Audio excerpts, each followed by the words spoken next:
ఈరోజు దేవుని వాగ్దానము.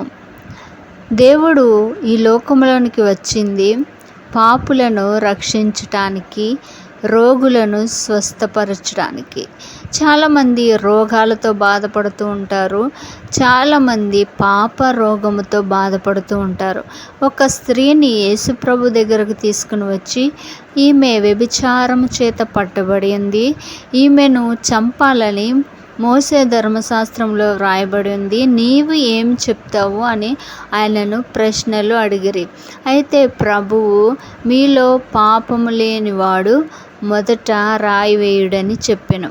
కాబట్టి అక్కడున్న వాళ్ళందరూ కూడా ఆ రాళ్ళను విడిచిపెట్టి మరి వెళ్ళిపోయారు. అంటే చిన్న నాటి నుండి మరి ఎంత వయసు వచ్చినా పాపం చేయలేని వారు అంటూ ఎవ్వరూ ఉండరు.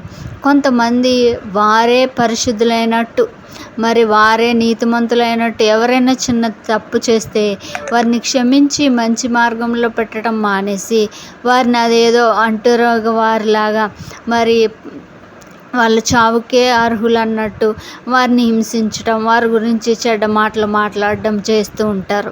మీకు సాధ్యమైతే వారి కొరకు ప్రార్థన చేయండి, లేదా దేవుని గురించి ఆ బిడ్డలకు తెలియజేసి ఆ పాత బ్రతుకుని చంపుకుని వారు నూతన జీవితంలోనికి రావడానికి, అంటే పాపాన్ని విడిచిపెట్టి దేవునిలోనికి రావడానికి వారికి సహాయం చేయండి.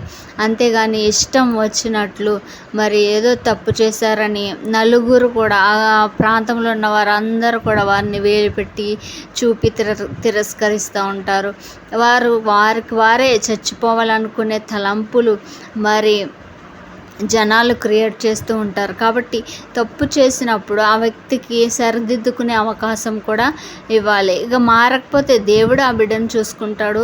దేవుడు శిక్షించేవాడు, మనం కాదు. కాబట్టి మనం ఇతరులను దేవుని యొద్దకు నడిపించే వారముగా ఉండాలి తప్ప అలానే పాపాన్ని ఎంకరేజ్ చేయమని నేను చెప్పట్లేదు. కానీ పాపం చేసిన వారు ఒకవేళ పశ్చాత్తాపడితే వారు నిజముగా ఆ పాపము నుండి విడుదల పొందుతారు. కాబట్టి యేసుక్రీస్తు ఈ లోకంలోనికి వచ్చిందే పాపులను రక్షించడానికి. నువ్వు నేను అలాగే కదా రక్షింపబడ్డాం, అలాగే ఇతరులను మనం రక్షిద్దాం. ఆమేన్.